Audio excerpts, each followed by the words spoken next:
ဒီနေ့ကနေစပြီးတော့နော်သူများရဲ့ဒီနေ့ကနေစပြီးတော့သူများရဲ့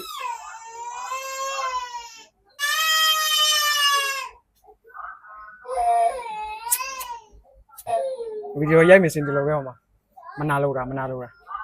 ဒီနေ့ကနေစပြီးတော့နော်သူများရဲ့ဗီဒီယိုကို4နာရီ5နာရီကြည့်ပြီးဆိုရင်ပေါ့နော်ကိုဆင်ချင်လိုက်တော့ဒီတနိုင်2နာရီထိကြည့်တာကတော့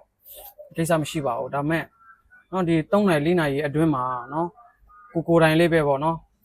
ဗီဒီယိုတစ်ခုခုတင်လိုက်ခြင်းအပြင်တစ်ခုခုနော်တင်လိုက်ခြင်းအပြင်ဒါသူများတွေကကိုယ့်ရဲ့ဗီဒီယို post ကိုနော်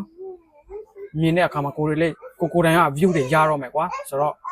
နော်ကိုယ့်ရဲ့ post ကိုယ့်ရဲ့ဗီဒီယိုကိုလည်းသူများကြည့်ပါစေပေါ့နော်သူများရဲ့ဗီဒီယိုကိုကအားပေးတယ်လို့ကြည့်တယ်လို့နော် reaction တွေလုပ်ပေးတယ်လို့ပေါ့နော်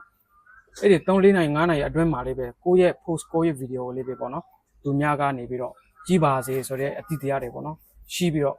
ဗီဒီယိုတွေများဖန်တီးရအောင်ဆိုတာကိုပေါ့နော်ကျွန်တော်အနေငယ်ပြောချင်ပါတယ်နော်အဲ့ဒါကြောင့်အခုခက်မှာ Facebook ကနေပေါ့နော်ဒီလိုမျိုးပတ်စံတွေပေးနေတဲ့ခက်မှာပေါ့နော်နှုတ်ကြမကြံခဲ့စေချင်ဘူးအလုံးပေါ့နော်ကျွန်တော်အတူတကွကျွန်တော်တို့စူးစမ်းပြီးတော့နော်လှုပ်ဆောင်ရအောင်နော်ဗီဒီယိုတွေရိုက်တာမှအစားပေါ့နော်ကျွန်တော်တို့သင်ယူရအောင်ဆိုတာကိုကျွန်တော်အနေငယ်ပြောပြချင်ပါတယ်လို့နော်ဆိုတော့အလုံး fighting ပါအလုံး fighting ဟမ်အော်ဖက်ဆလာအမလေး